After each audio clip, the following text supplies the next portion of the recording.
Hello friends, good morning to all. आज मैं आप लोगों के लिए 10th क्लास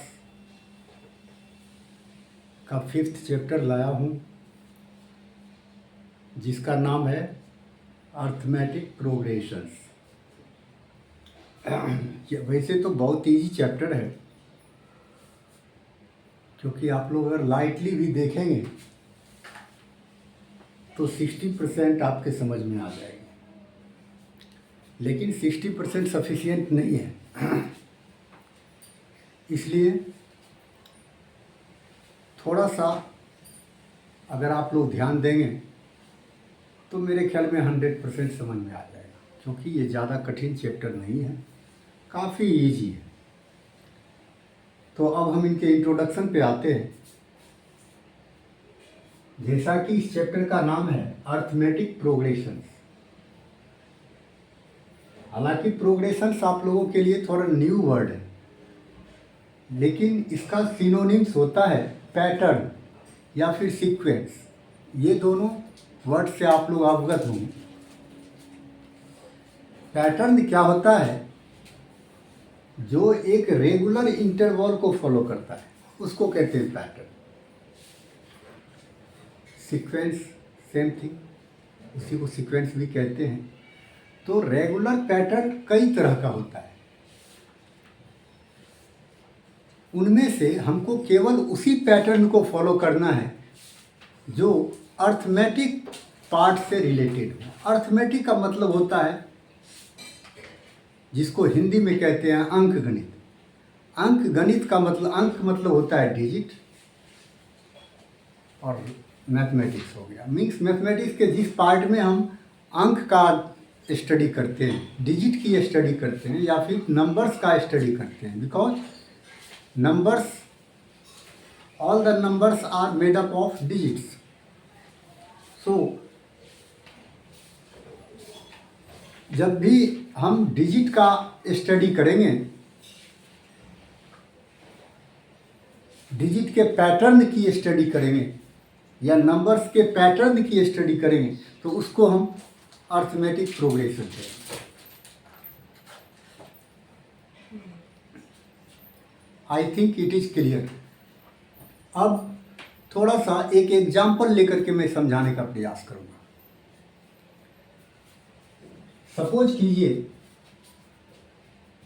कि 2 है, 5 है, 8 है, 11 है। इस पैटर्न को आप देखिए।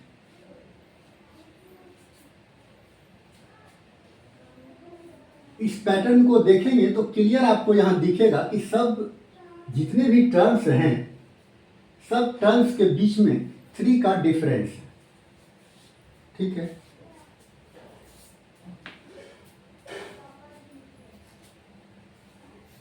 तो सिंपली क्या कहा गया है कि in arithmetic progression every successive term is obtained by adding और subtracting to the preceding terms. Means जितना भी अगला टर्म है, every successive term like 5 can be obtained by adding a number to the preceding terms।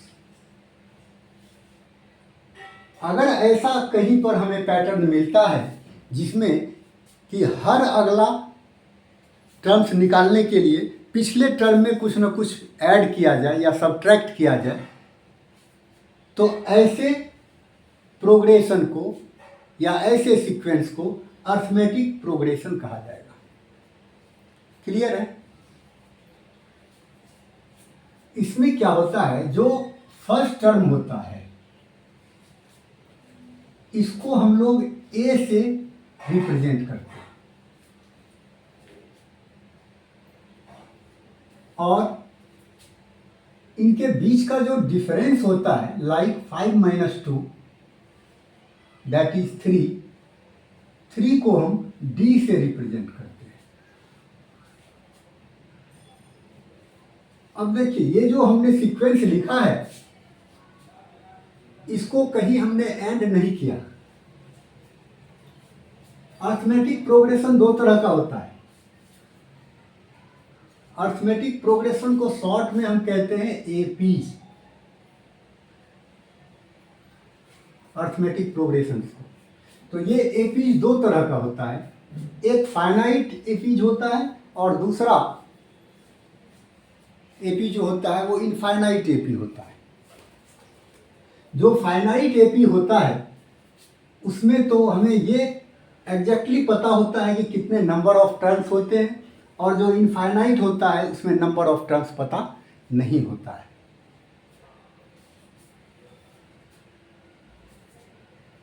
But अब इस दोनों में यही डिफरेंस है, ये हमारा इनफाइनाइट एपी है, और अगर हम ये देखें 7, 9,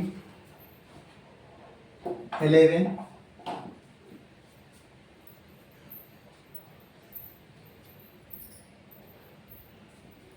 ये देखें तो ये हमारा फाइनाइट एपी है। इसमें क्या है कि ये 25 पे एंड करता है। फाइनाइट का मतलब लिमिट।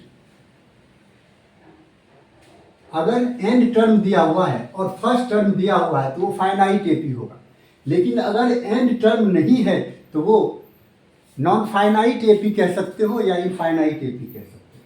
ठीक है, तो ए और डी को हम क्लियर समझ गए, ए और डी क्या होता है। हर नेक्स्ट टर्म आउट पता करने के लिए जस्ट जो है उसका जो प्रीवियस टर्म होता है उसमें कुछ ना कुछ ऐड करते हैं या फिर सब्ट्रैक्ट भी करते हैं, क्योंकि कई बार ये डिक्रीजिंग ऑर्डर में भी होता है और इंक्रीजिंग ऑर्डर में भी होता है। एपी हमारा डिक्रीजिंग ऑर्डर में भी हो सकता है और इंक्रीजिंग ऑर्डर में भी हो सकता है। तो something is to be subtracted और added to get successive number या सक्सेसिव टर्म्स। ये क्लियर है। अब बस इसी के चारों तरफ हमारा अर्थमेटिक प्रोग्रेशन घूमता है। अब इसमें क्या जानना है कि सपोज कीजिए अब इनको हम फर्स्ट टर्म कहते हैं, इसको सेकेंड टर्म कहते हैं, इसको थर्ड टर्म कहते हैं, इसको फोर्थ टर्म कहते हैं। हाँ, या यूं समझिए कि ये फर्स्ट टर्म है, ये सेकेंड टर्म है, ये थर्ड टर्म है। अब एक सीक्वेंस में, एक पैटर्न में बहुत सारे टर्म्स हो सकते हैं। अब अगर इस बीच में हमको पता करने के लिए कह दिया जाए कि बताइए कि फिफ्थ टर्म क्या होगा,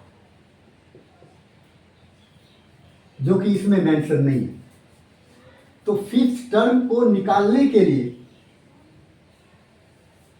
हम एक फॉर्मूला यूज करते हैं,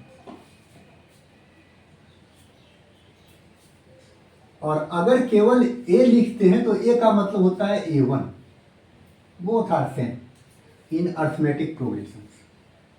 ए का मतलब होता है A1, A1 means first term. तो फिफ्थ टर्म निकालने के लिए या 10th टर्म निकालने के लिए या 20th टर्म निकालने के लिए या 100th टर्म निकालने के लिए एक फॉर्मूला होता है जो कि है an equals to a plus n minus 1 into D.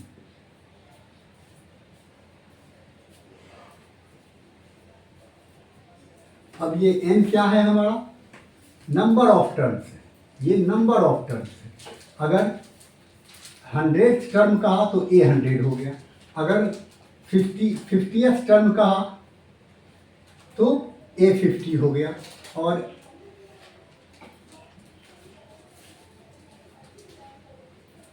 n क्या है? अगर आपको 50th टर्म निकालना है तो यहाँ 50 ही पुट करना है।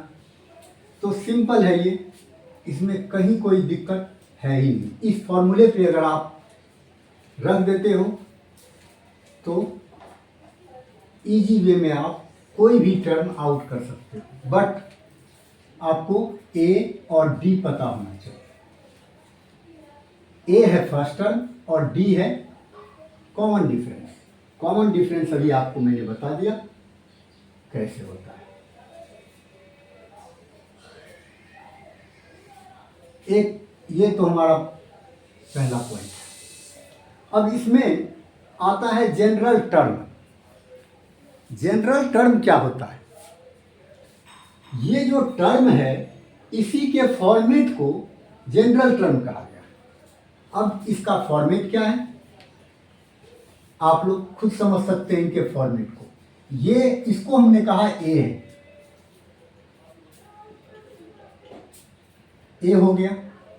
उसके बाद ये सेकेंड टर्म जो है ये आपने देखा कि इसका कॉमन डिफरेंस कितना है? 2 है। 9 - 7 2, कॉमन डिफरेंस 2 है। D is 2 here. तो अगर ए में आप डी कॉमन डिफरेंस को प्लस करें तो अगला नंबर आ जाएगा, जैसा कि बताया मैंने इनके इंट्रोडक्शन में। तो सीधी सी बात है कि ये है ए प्लस डी। अब अगर आप इसको फाइंड आउट करना चाहें तो ये हो जाएगा ए प्लस 2d।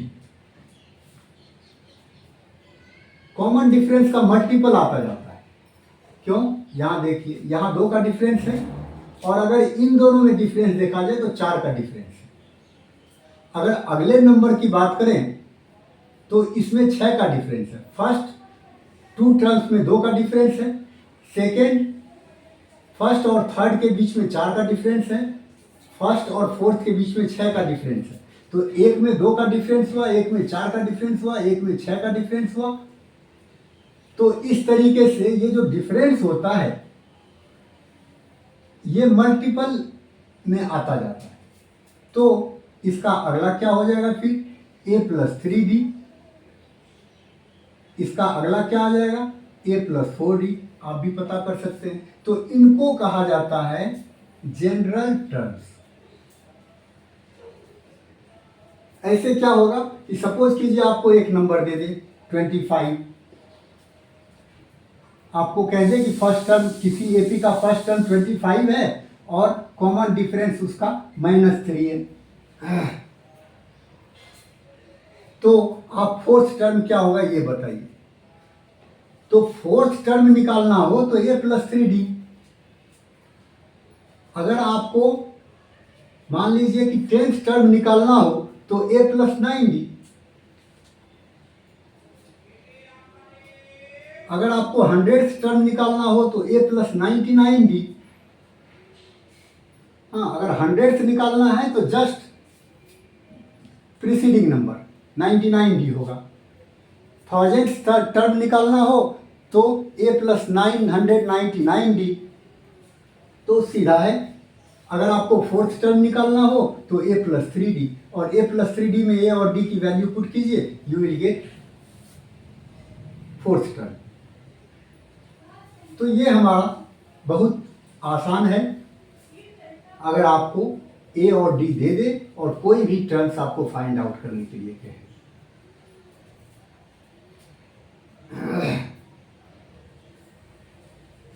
और इसी पर बेस्ड ये भी है फॉर्मूला हमारा।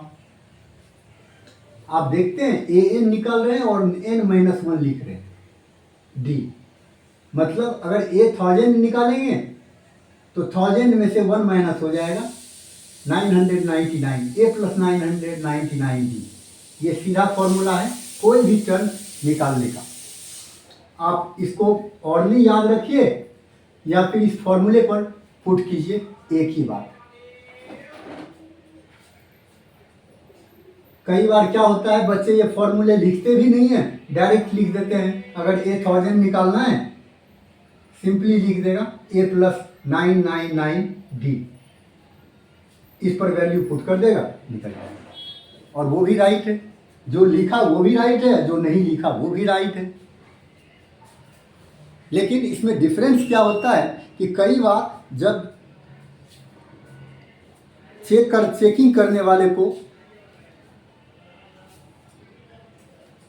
किसी कहने का मतलब ये है कि कई बार चेकिंग करने वाले को जब ऐसा कंडीशन आता है कि दो इक्विवेलेंट बच्चे मिल जाते हैं तो वहाँ पे प्रायोरिटी इनको दी जाती है जो फॉर्मूला लिखा है। तो चलिए, ये आप लोगों के समझ में मेरे ख्याल में आ गया होगा। और इसके अलावे एक पॉइंट और है जिसको हम क्लियर करना चाहते हैं, उस पर थोड़ा सा गौर कीजिए। अब ये नेक्स्ट पॉइंट हमारा है,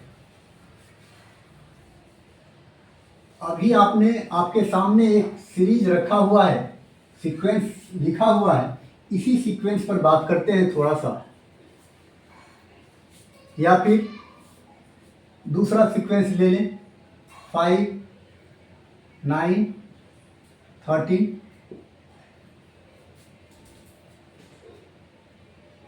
17, 21, 25, 29। आई थिंक समझने के लिए इतना काफ़ी है। अब इस पर गौर कीजिएगा। हम अभी इस सीक्वेंस के या पैटर्न के सारे नंबर्स को लिख दिए। इसमें आप देख सकते हैं कि नंबर ऑफ टर्म्स कितने हैं, एन कितने हो गए, 1, 2, 3, 4, 5, 6, 7 नंबर ऑफ टर्म्स हो गए 7। क्लियर है? इनका मतलब हुआ कि टोटल सीक्वेंस में कितने नंबर्स हैं, कितने टर्म्स हैं। यहाँ अगर ए को देखा जाए तो ए हमारा है 5, और अगर डी को देखा जाए तो डी हमारा है 4, और अगर ए एन को देखा जाए, जिसको कि आप कह सकते हो अभी फिलहाल ए एन को A7, ये हमारा अभी 29 है। इतना चीज दिया हुआ है। क्लियर है? हमको अगर ये पूछता है कि इस सीरीज में आप लास्ट से find the 4th term from last, अब तक जो हमने देखा वो स्टार्टिंग से था। एन वाला जो हमारा फॉर्मूला था वो स्टार्टिंग से कोई भी टर्म निकालने का ये फॉर्मूला, ये लास्ट से निकालने का फॉर्मूला नहीं है। और ये भी क्वेश्चन आपके चैप्टर्स में आएंगे कि फाइंड द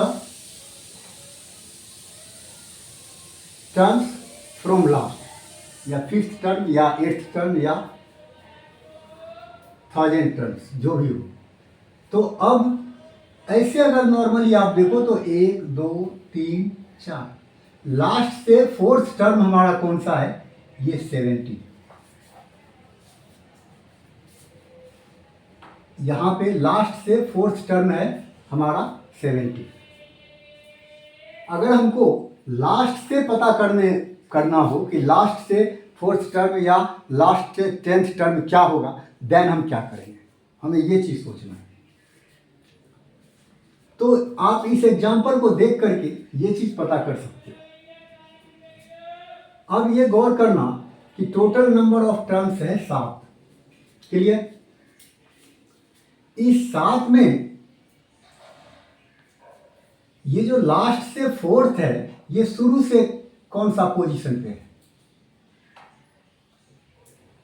गौर कीजिए। ये भी 4th पोजीशन पे है। लास्ट से 4th, स्टार्टिंग से 4th। हालांकि जरूरी नहीं है कि दोनों बराबर हो, ये अलग अलग भी हो सकता है।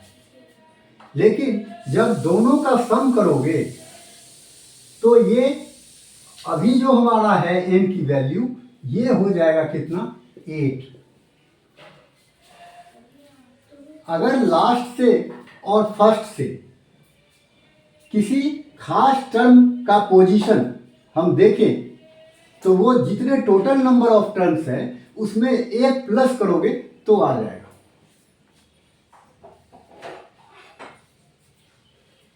इसका मतलब है सिंपल सा इसमें लॉजिक क्या है कि लास्ट से जो टर्म है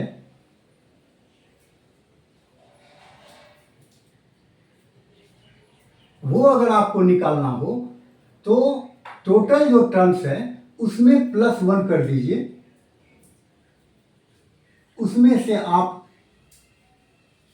स्टार्टिंग वाला जो है उसको माइनस कर दीजिए। अगर अभी भी इसमें डाउट है तो एक काम करते हैं, एक नंबर को इरेज कर देते हैं। अब गौर कीजिए, अब ये हो गया कितने, 6।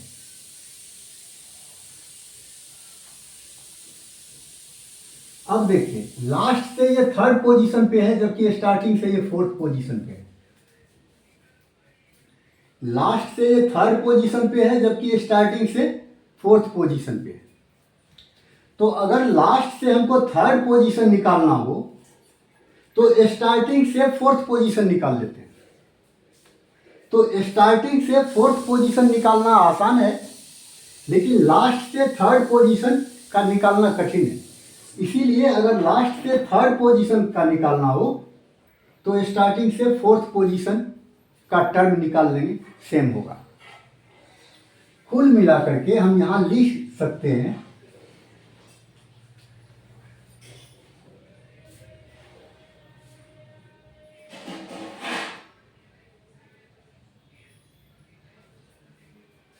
अब सपोज कीजिए कि किसी एपी में 50 टर्म है, किसी एपी में 50 टर्म्स है। हमको अगर कहा जाए कि लास्ट से आप 29th टर्म पता कीजिए, 29th टर्म फ्रॉम लास्ट, तो इसके लिए क्या करेंगे, 50 में 1 प्लस कर देंगे, कर दिया। 50 में 1 प्लस कर देंगे और उसमें से इस 29th टर्म को माइनस कर देंगे।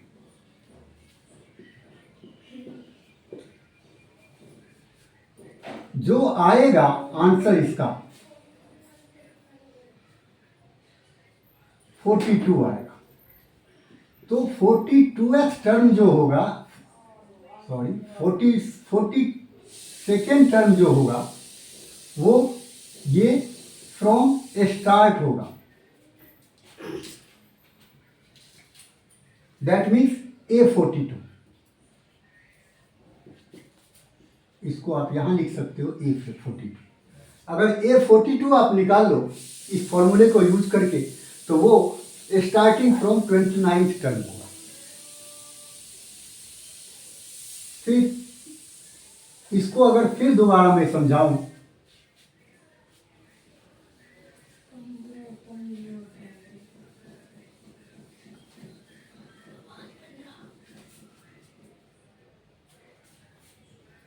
तो अगर किसी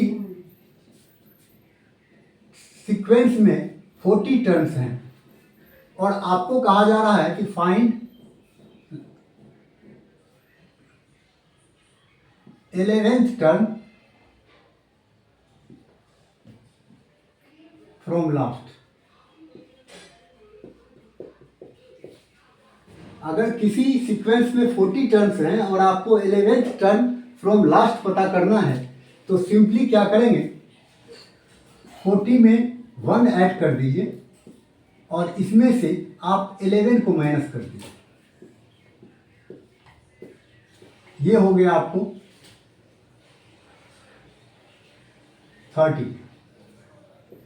30th टर्म जो होगा ये हमारा, जिसको हम A30 कहेंगे, ये हमारा 11th टर्म होगा लास्ट से। A30 अगर आप फाइंड आउट कर लेते हैं तो वो 11th टर्म निकलेगा फ्रॉम लास्ट।